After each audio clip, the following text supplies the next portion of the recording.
Seguimos en Todo Noticias, hasta las 15 te vamos a estar acompañando con esta edición especial de sábado, a propósito de todo lo que vino sucediendo las últimas 48 horas, ¿no? Absolutamente, y por supuesto estamos siguiendo de cerca lo que sucede en el Congreso, pero claramente este hecho despierta muchas preguntas, sobre todo con respecto al perfil del atacante, ¿no? Rafael Herrera Mirano es perito forense, está con nosotros. Muchísimas gracias por acompañarnos en la tarde de hoy. ¿Cuáles son algunas de las primeras conclusiones o al menos rasgos generales que se pueden detectar en este ataque en particular? No es muy prudente ahora dar algún juicio categórico porque está en una etapa inicial. Se hacen las cuestiones de forma, que es ver si la persona entiende de lo que se lo acusa y si puede eventualmente estar en un juicio. Y posteriormente sí se desempeñan todas las pericias psicológicas y psiquiátricas que por ahí lo perfilan un poco más y entienden si comprendió o no comprendió en el momento del hecho. Igual hay algunos datos que son llamativos al menos. Hace unos días me lo preguntaban unos colegas de ustedes. Cuando él hizo el ademán de dispararle, me preguntaban si fue a asustar o tenía realmente la determinación de matar. Eso sí me puedo llegar a aventurar a decir que yo creo que tenía la decisión de matar porque el arma estaba cargada, mal cargada, sin bala en recámara, pero había proyectiles en su interior. Entonces... No era una réplica, era un arma de verdad. Sí, yo creo estaba apta para el disparo. Claro. ¿A muy corta distancia? Sí, yo creo que al menos en esta etapa totalmente prematura, sí se puede aseverar que tenía la decisión. Por ahí no tenía la idoneidad para llevarla adelante, pero tenía un arma cargada que era apta para el disparo. Por supuesto se empiezan a despertar todo tipo de preguntas, ¿no? Si es una persona que actuó sola. Además es una persona a la que vimos en entrevistas periodísticas. ¿Hay algún caso análogo que recuerdes? No sé si análogo. Estos casos son todos bastante particulares, pero sí en la mayoría recaen dentro del mismo abanico de diagnósticos, que son los trastornos de personalidad.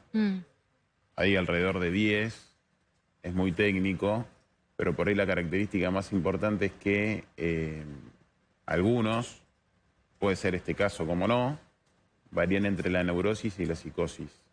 Tiene momentos que la persona es lúcida, es coherente, y momentos en los que no. Ok.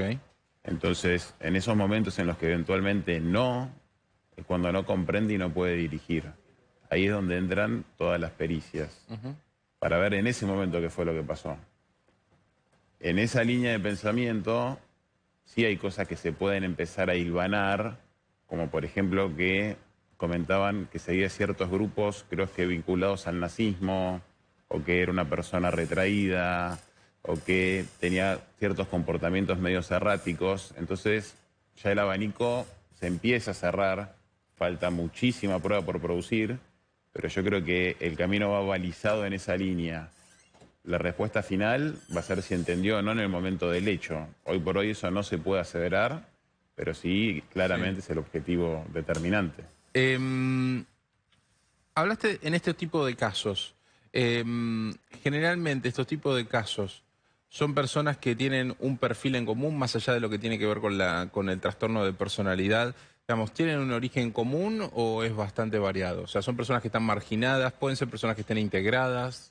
Un caso análogo en el que a mí me tocó participar, que tuvo un desenlace fatal, por ejemplo, fue el de Fernando Farré.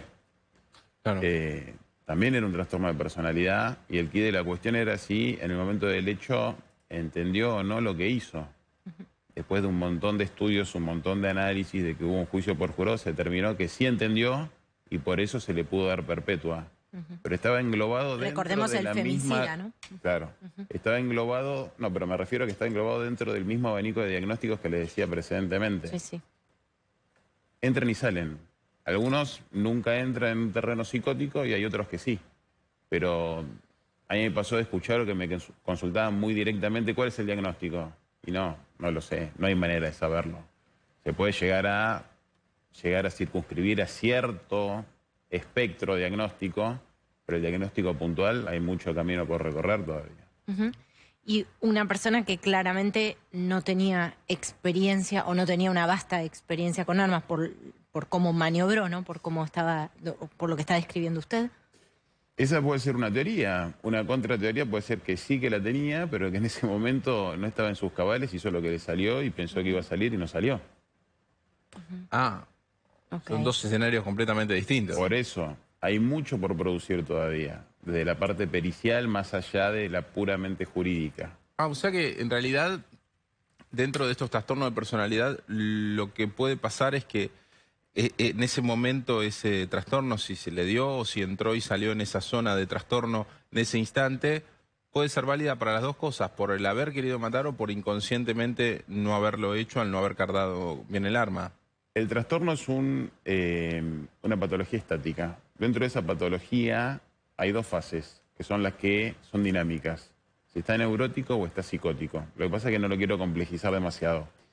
Hay algunos trastornos de personalidad que son más proclives a tener esa labilidad de entrar y salir. Entonces, si la persona está en un estado neurótico, como estamos todos, si lo llevamos a la óptica psicoanalítica, tiene pleno uso de sus facultades. Puede decir, la quiero matar, cargo el arma y la disparo. Ahí puede también intervenir que no supo cómo hacerlo porque no tenía idoneidad. Claro. Pero como contrapartida, puede ser que sí tenía la idoneidad, que sí tenía la determinación, pero que estaba en un momento que no era lúcido y no pudo hacerlo, por más que supiese. Entonces pensó que iba a salir y no salió. ¿Me explico? Sí, por eso quizás, bueno, de hecho se escuchó el testimonio de un amigo de él, ¿no? Hablando de que era un marginal, pero al mismo tiempo, por momentos y por lo que se extrae de algunos fragmentos de entrevistas en los que participó, podía armar como un discurso, ¿no? Por esto que vos decís, de entrar y salir, una persona que se puede integrar parcialmente, pero que después puede tener algún tipo de situación total, de corrimiento total, ¿no? Hay un 10% de trastorno de personalidad en la sociedad. Está estudiado estadísticamente. Hay diferentes subgrupos, pero hay algunos que son los más erráticos o retraídos, que por nombrarte uno es el trastorno esquizofreniforme de la personalidad, que no llega a ser una esquizofrenia, pero tiene ciertos aspectos que lindan con la esquizofrenia. Y en ese límite es donde cruza la línea.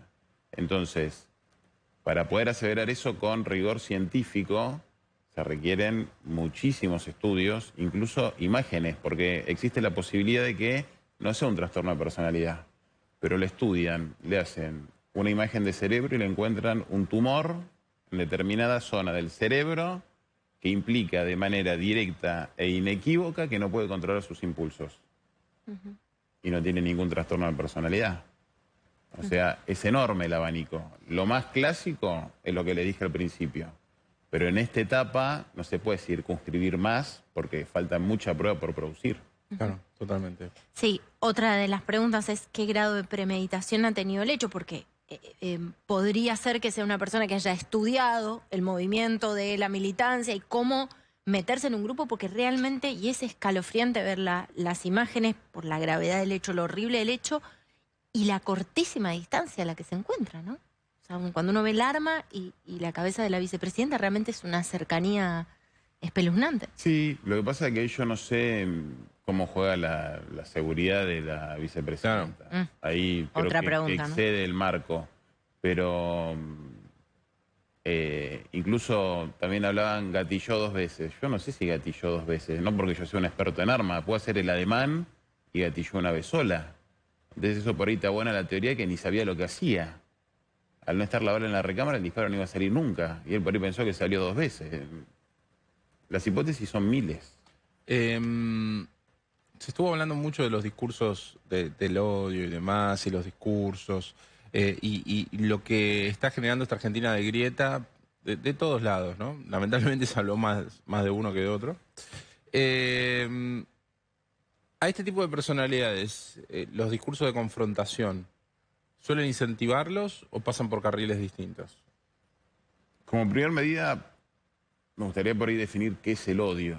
Porque hablan de odio, pero el odio en sí es un sentimiento profundo e intenso de rechazo hacia una persona o hacia una entidad que genera en el otro un deseo de hacerle un daño o de que esa persona o cosa sufra una desgracia. Rafael, hacemos una pausa ahí porque está hablando Mario Negri de la UCR.